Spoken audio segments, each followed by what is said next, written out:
Hey, what's up everyone? Recently I was able to play around with a fawn, which is an instrument believed to have been extinct and really originating from the Kazakhstan area. People really don't know if it was Kazakhstan or Bolivia, but I was able to get one off Amazon, and I think this is the first one that people have seen in 1820 AD, since 1820 AD.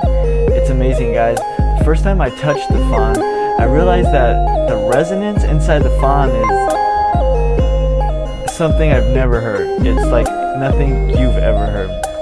And so I want to show you guys what I recorded, and I just wanted to pluck the G string of the fawn. So here we go, I'm plucking the G string here. And you can tell it's a really old instrument it's kind of hard to keep it in tune.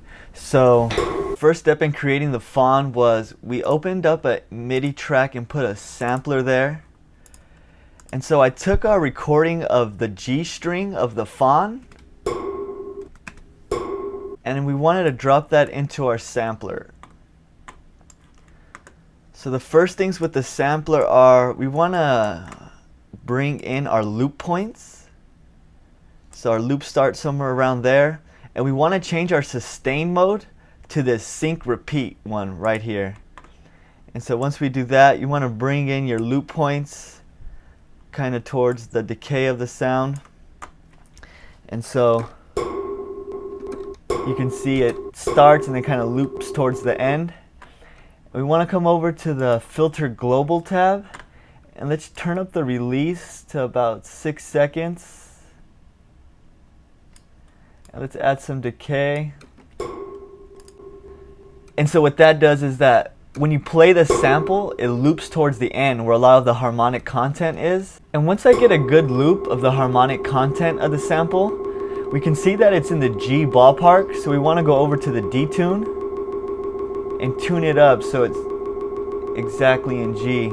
The fawn's an old instrument and it's hard to keep it in tune. And so the last step we want to do is go over to our root key and make sure that we have it at G, because that's the string we plucked on the fawn.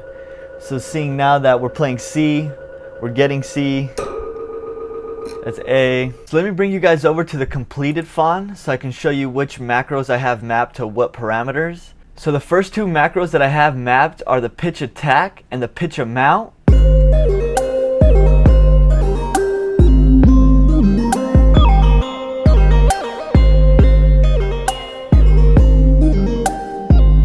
And so the rest of the macros that I have mapped are to things inside of Corpus. And so Corpus is really cool because it emulates resonating objects.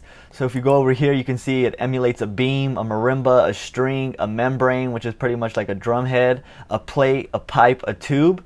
And so all these things are things that resonate when you strike them. The super cool thing about Corpus is that it has this MIDI sidechain input capability, and so we can take MIDI information from any MIDI channel and have it influence the Corpus.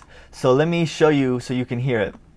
So right now, if we look at the tuner, we have the frequency button off. So no matter what key I press, it's really going to resonate around A, because that's what we have it tuned to. So if you go over to the tuner and you change the tuner, you can have Corpus resonate around a specific frequency. So even though I'm pressing F right now, it's giving me an E.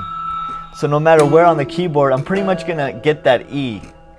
But if we enable this frequency button here, what it does is that it actually works around the MIDI note information. So right now I'm pressing F and it's resonating around F. I'm pressing B and it resonates around B.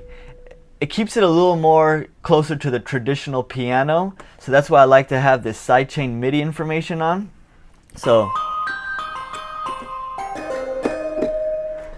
And so the first two macros I have mapped inside of Corpus are the pluck hit and the res off. They kind of work together. The pluck hit is going to influence where the resonator is struck. So kind of like how a drummer will hit the center of the drum, or he'll hit towards the rim of the drum to get a little more resonance.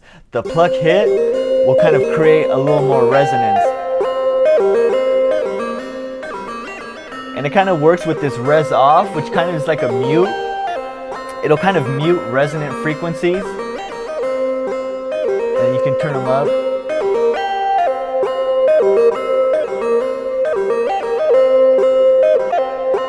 the next parameter I have is the bright parameter, which is mapped to the brightness inside of Corpus.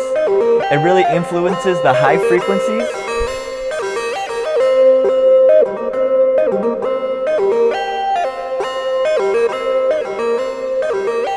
And so the next one I have is Space Cake, which is mapped to the inharmonics.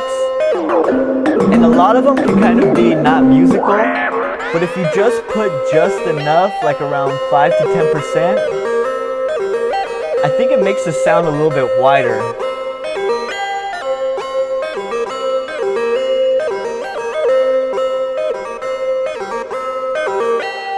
And so the next parameter I have mapped is sound mode, which is mapped to the quality control inside of Corpus. And so like the basic quality, and if you turn it up, you can get like the medium quality, you can get the full quality. And it just adds characteristics depending on which one you like. And the next one I have mapped is the sauce, which is mapped to the decay and the dry wet at the same time.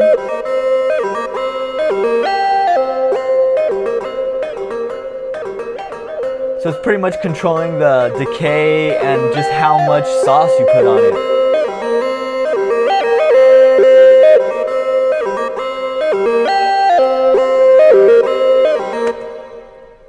And so also available for download are some MIDI and audio loops I made with the Fawn.